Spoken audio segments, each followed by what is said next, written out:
We got this from the AP. Trump indicted for efforts to overturn 2020 election and block transfer of power. Donald Trump was indicted on felony charges Tuesday for working to overturn the results of the 2020 election in the run-up to the violent riot by his supporters at the U.S. Capitol, with the DOJ moving to hold him accountable for an unprecedented effort to block the peaceful transfer of presidential power. The 4-count indictment, the third criminal case against Trump, provided deeper insight into a dark chapter in American history that has already been the subject of exhaustive federal investigations and captivating public hearings. It chronicles a months-long campaign of lies about the election results and says that even when those falsehoods culminated in a chaotic insurrection at the Capitol, Trump sought to exploit that violence by trying to further delay the counting of votes that sealed his defeat. They go on to then add some opinion nonsense. We can, I think we have the actual indictment right here. Count 1. Conspiracy to defraud the U.S. Count 2, conspiracy to obstruct an official proceeding. Count 3, obstruction of and attempt to obstruct an official proceeding, and conspiracy against rights. They go on to lay out their case with a few interesting points. I'll pull this one up from Brett L. Tolman, who says, I've now read the indictment twice. It is criminalizing speech, thought, legal positions, right or wrong, and disinformation. It is also shockingly manipulative of statuses and theories which require enormous legal wrangling. Further, it ignores advice of counsel defenses and mens rea requirements. But the most glaring thing is what's not in the indictment. The charges of treason, sedition, or any other serious fact-based count outlining genuinely criminal behavior. The unindicted co-conspirators are lawyers representing the accused, a DOJ employee and a political consultant. And their conspiracy? Believing there was election fraud, talking about election fraud, and pursuing legal challenges in states they believed election fraud occurred. To put it simply, ladies and gentlemen, Trump has been indicted for taking the advice of lawyers. That's it. So I think the reality is that they're going to make up whatever reason they can to go after Donald Trump to prevent him from running in 2024. They'll likely use this or whatever comes out of this, because this is going to be a D.C. jury. The likelihood that Trump gets a fair trial is nil. There's likely going to be a bunch of Democrats who are going to vote to indict. And when he does, they will move to remove him from the ballots in 2024 for citing the 14th Amendment or insurrection or something to that effect. Yep. And I think that it's not as much as you're only going to see the effect on Trump right now. Going forward for the rest of essentially American history, or until there's some kind of significant change in the bureaucracy in Washington, any outsider candidate is going to be treated like Trump. Now, granted, Trump gives plenty of ammo to the left and I think that's plenty is an understatement. Yeah, and I think it's an understatement. But the fact remains, they are prosecuting him or indicting him for things that he was found not guilty of with the impeachment in the Senate. So he was tried for a lot of the same things here in the Senate when he was impeached, and they was found not guilty. It's the same stuff. So they're just like, it's clear that they're trying to make him either prevent him from being the nominee or make him seem unvotable. You can't vote for him. I think they want him to be the nominee.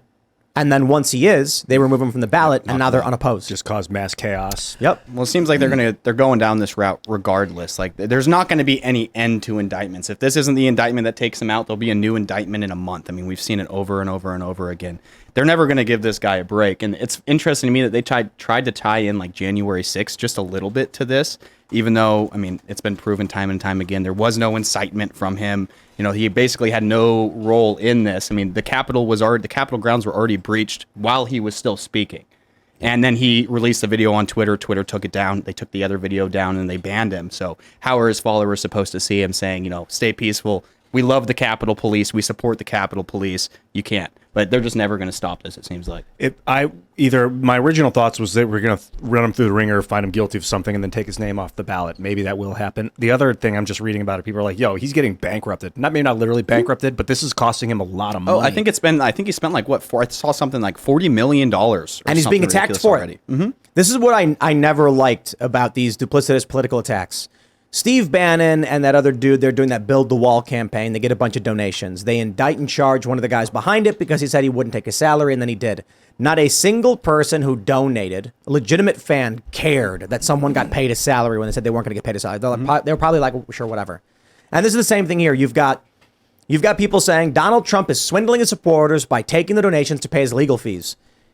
And I'm just like, dude, not a single Trump supporter cares what Trump does with the money. They know what this money is going towards. Like, they see the indictments over and over again, and even if they didn't, they're so loyal to Trump, I don't think they're going to care at all. Agreed. If Trump came out and said, look, we took a bunch of the money and we bought a golden toilet for my plane, his fans would laugh. They'd love it. Yeah. Especially like, show us if he pictures. was like, it feels good when I sit on it. They'd be like, yes! Nice and warm.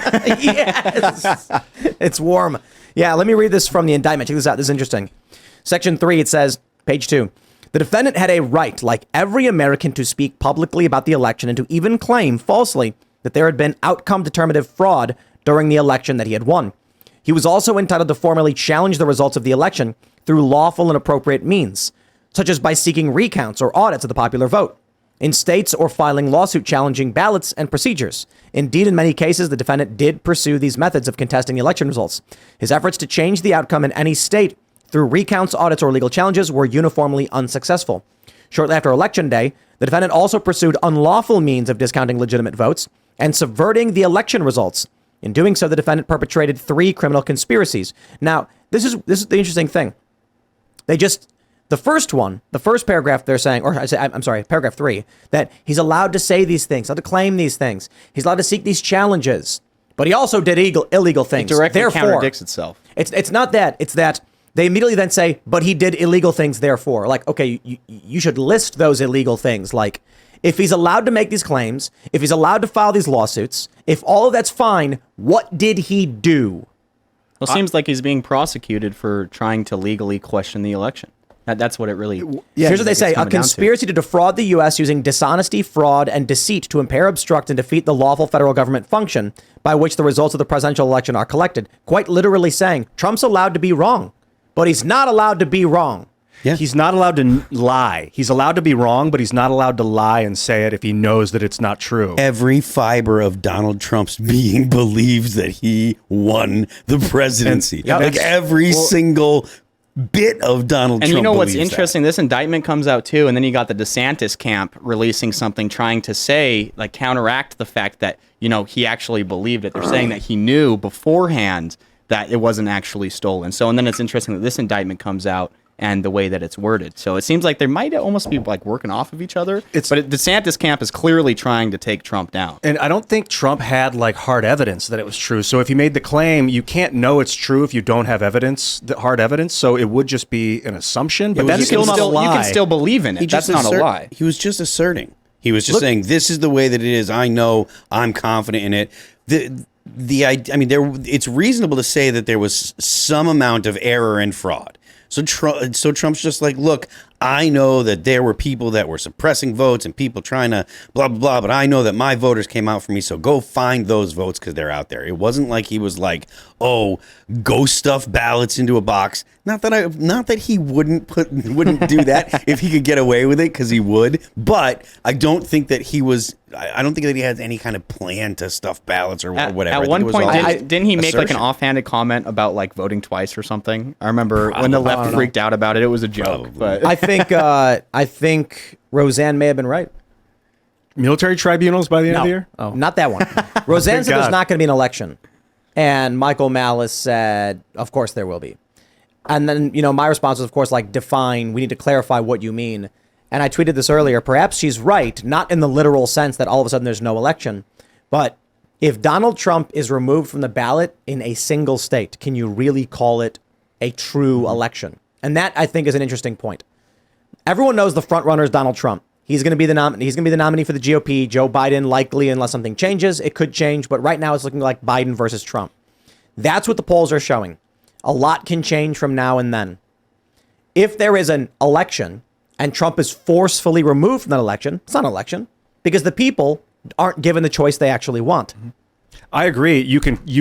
People will call it an election, but if isn't actually an election, and you doesn't matter what you call it. Well, in banana republics, they call them elections. But you can't legally call American cheese cheese.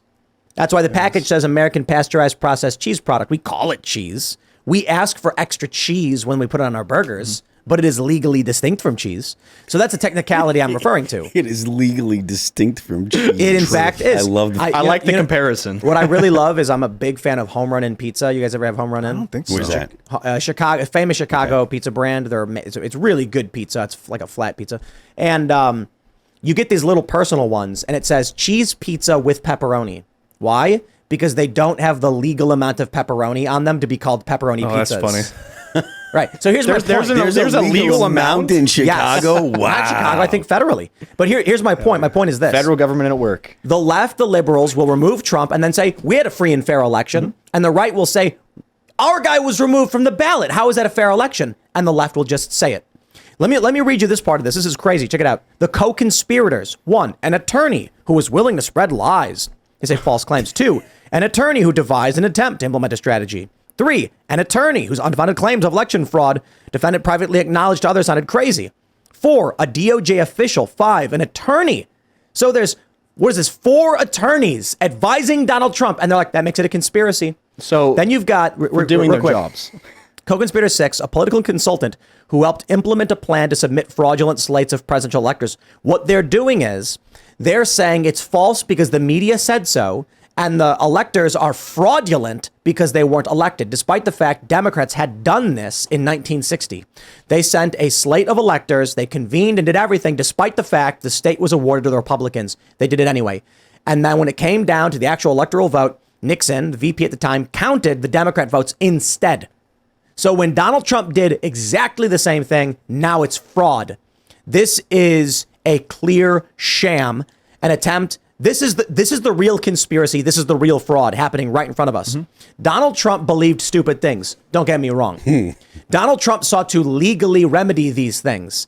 When he's on the phone with these people, he genuinely believes. He's got lawyers telling him these things are happening. And he's like, okay. And as Phil pointed out, there is not an ounce. There is not a single cell in Trump's body that believes he did not win. Every part of him believes he won. How could he lose? He's the biggest. He's the best. He's got golden toilets. And his lawyers told him he did. So he said, pursue it. They're going after him, claiming it's fraud. Can you imagine? Like, not only is the guy like really, really strongly prone to think that he won because of his ego, but then he's got lawyers that are like, "Yeah, dude, you're totally right." He's like, he's not going to be like, "Oh, everyone else is right." Me and the guys that are literally telling me exactly what I want to hear. We are probably wrong. And it's like their jobs too, and now they're listed as co-conspirators for doing their jobs, being attorneys. This is the craziest thing. They're indicting his attorneys for legally advising him. Yeah. I would imagine that if the attorneys believed what they were saying, then they're not committing crimes. Well, and attorneys, I don't think, have to believe what they're saying. I mean, it's their job to defend their client. Yeah. That's the entire point of it. I don't even think you legally have to believe, your client. I mean, murder cases, this is obviously different, but attorneys represent murderers all the time. Look at O.J. Simpson. He did it, but... he got off and wasn't murder. prosecuted. There are times for it. where you'll have a murder case where it's like you're getting charged with murder one, and the attorney will just swear up and down that it was just manslaughter, right? Like they knew that you killed him, but it wasn't intended. So details like that matter, and they're going to say whatever they need to say to get their client off. Yeah. So if it turns out that Trump believed what he was saying, I mean, first of all, how in the hell can you prove that in court? That you can't. You can't. You cannot. Only he knows. That's why they don't go after perjury. Because it's impossible, most cases, to prove someone was lying. So if it turns out he wasn't lying, he was just wrong, then does that not just clear all these other people then? Because there was no conspiracy, because there was no crime? You would think it would clear this entire indictment, because the entire indictment is based on him allegedly knowing beforehand and then lying about it. Yep. So this indictment, it's just BS. That's the best way to put it. So here's my question. How can there be an election in 2024 with this already coming down? Because what we see here is, I'll say it again, in 1960, Republicans win Hawaii. Democrats convene electors anyway, fill out the requisite forms, and send them to D.C., even though they lost. In the end, Nixon decides to count the Democrat electoral votes anyway, because there was a court hearing. They were not certified. He says, we're going to count these ones. Does anybody object? Okay, they go to Kennedy instead. Trump's team does that. They're claiming that's a conspiracy. The DOJ, Biden's DOJ is claiming that Trump knew he was lying, that his attorneys were conspiring with him to willfully lie and defraud the country to steal an election. With them saying this, and of course, not a single Trump supporter believes this is true.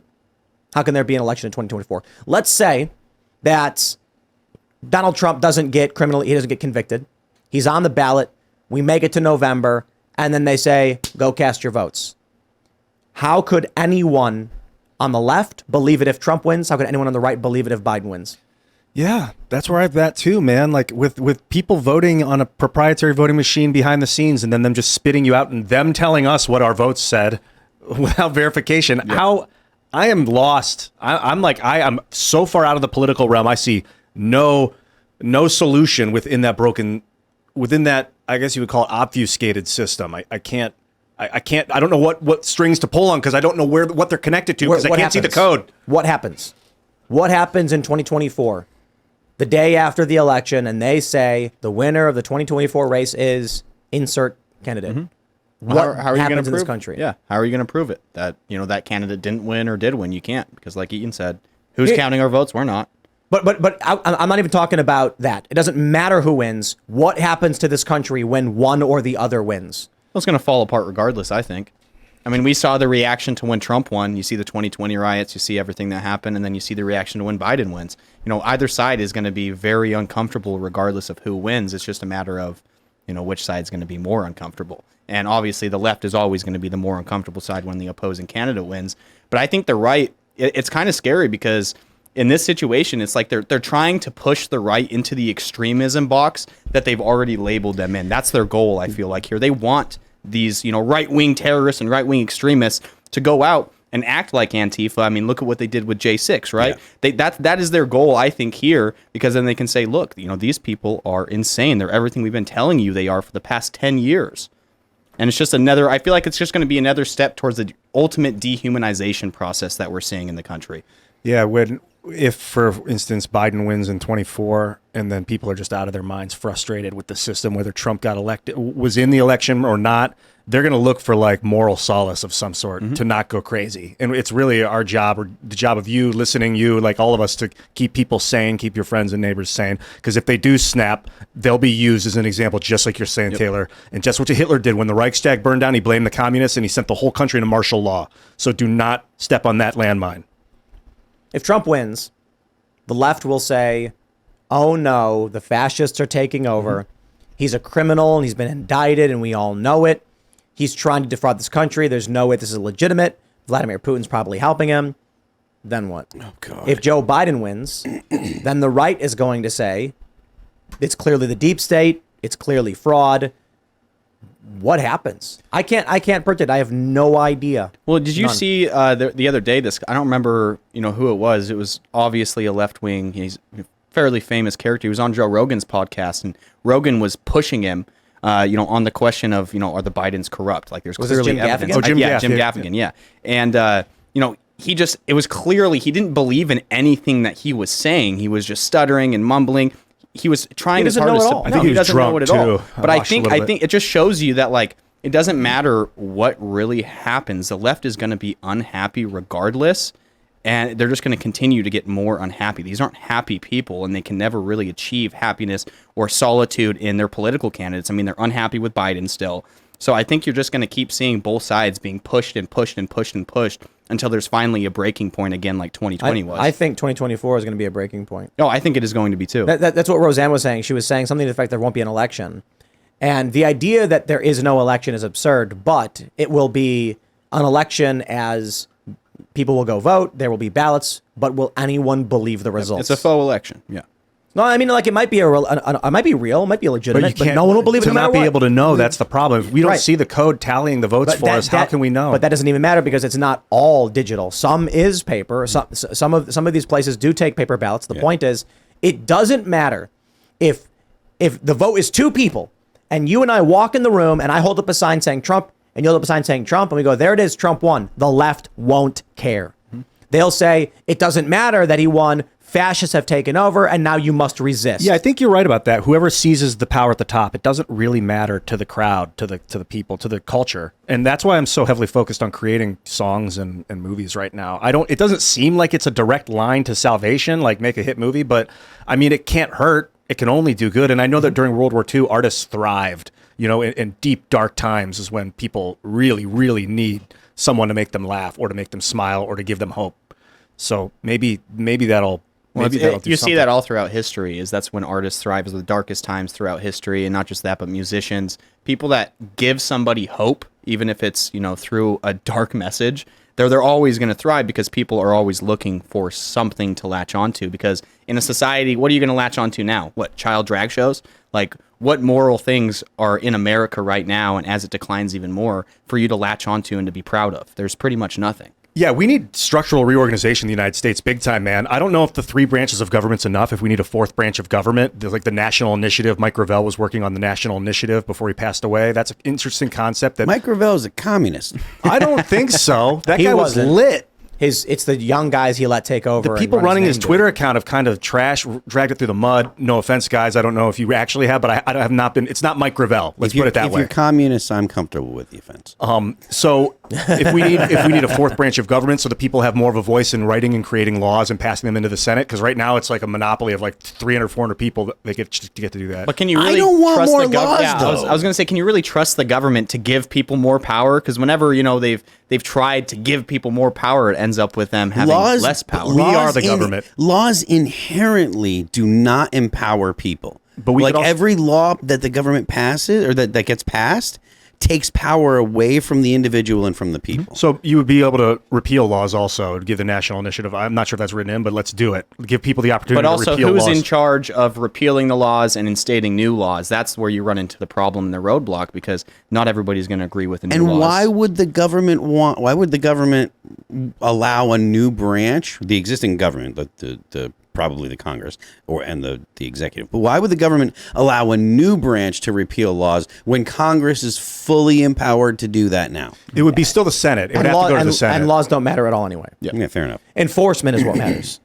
So either if we want there to truly be changes in this country, it has to be cultural, meaning the people genuinely agree that something is over the line and other things are not. And that's where a lot of the culture war stuff is taking place, in areas where the right and the left fundamentally disagree on what is okay and what isn't okay. Like, for instance, many liberals are okay with books like Genderqueer and This Book is Gay, which contain sexually graphic images. They're okay with those books being given to minor children for whatever reason. And then people on the right are not okay with that. The law is clear. You can't allow this, but police will not enforce it. Yep. Period. Yeah, so it's a cultural issue. Mm-hmm. I've only ever seen the police referring to child drag shows, which is clear.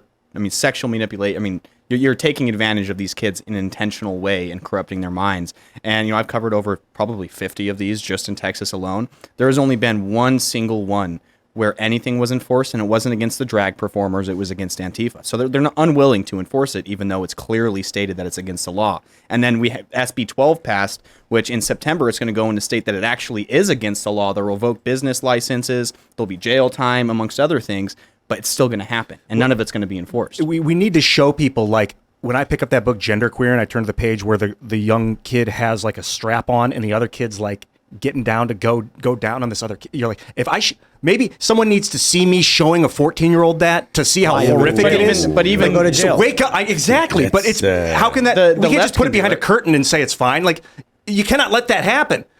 Sorry, Taylor. Yeah, I mean, but the left does allow it to happen. Ian, you're not a That's the thing. communist. You go to jail. It's because they're don't know. communists. They're protected. I think it's because a lot of people don't know it's happening, and they're just going along with it. Like Emma No. Vigeland was on the culture where she was like, "Oh yeah, that book's great." Didn't even know what she was talking about. She didn't know. Had obviously never read the book. But that matters to a certain degree. But the real issue is there's a video of a guy backing away from Antifa in Seattle.